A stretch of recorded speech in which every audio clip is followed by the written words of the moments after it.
I'm sure there's going to be a lot of dissecting and analysing the Raab resignation over the next few days, over the next few weeks, over the next few months. It's a very significant moment. And I think it's a good moment for Rishi Sunak, frankly, despite everything the Daily Telegraph and the BBC have suggested. We know, for example, that one of the reasons or one of the people who'd made a complaint that was upheld was Hugh Elliott, the British ambassador to Spain, about his suggestion that Spanish officers should be allowed into Gibraltar. This was a completely unacceptable thing for Raab, and Raab was very angry. I think is probably the best description. At least that's how I read it.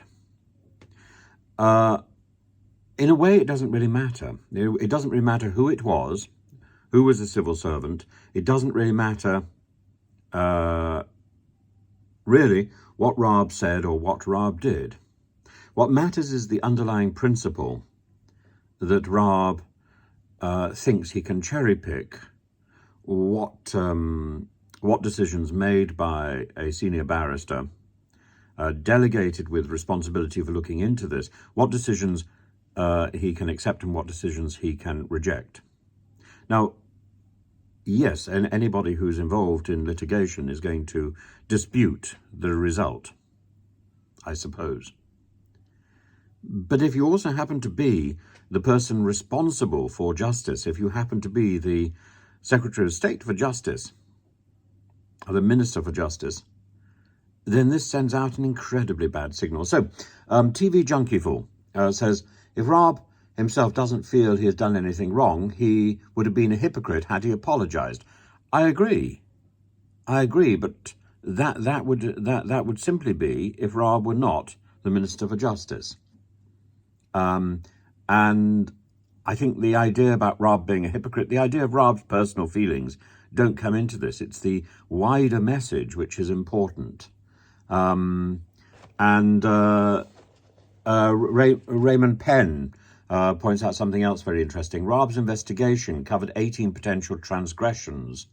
The KC only needed to find one instance of guilt for Raab to be removed from office. Absolutely. It turns out he was found to have transgressed twice. Raab now claims that he was innocent of 16 items and as such should not lose his job. The arrogance of him and his colleagues knows no depth. I agree. Absolutely.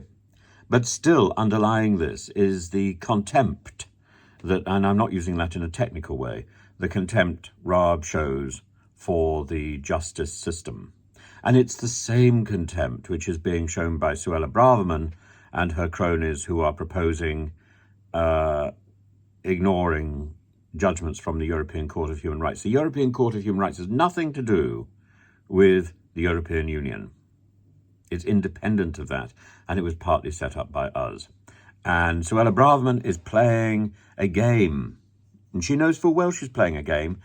She herself has not only legal experience, but legal experience with immigration. She's been on the other side of the tracks. She knows exactly what she's playing at, and she knows that she's pressing various buttons which are marked in language which, for the most part, is incomprehensible to anyone who is not a lawyer. Law is very complex. If anything should come out of this, it's that our government should try and simplify the process, should try and ensure that things are named in such a way that they are clear.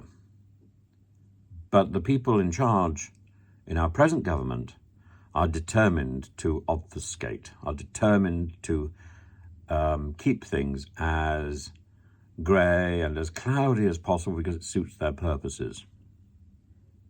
This is a very, very, very troubling time. And I wouldn't say we have hypocrites in charge. I think TV Junkie is going down the wrong route. I think we have people in charge who are determined to treat the electorate as fools and are determined to play a game of sloganizing. Sloganizing is wrong. It's what Putin does.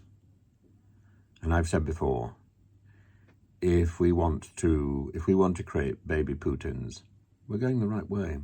We really are.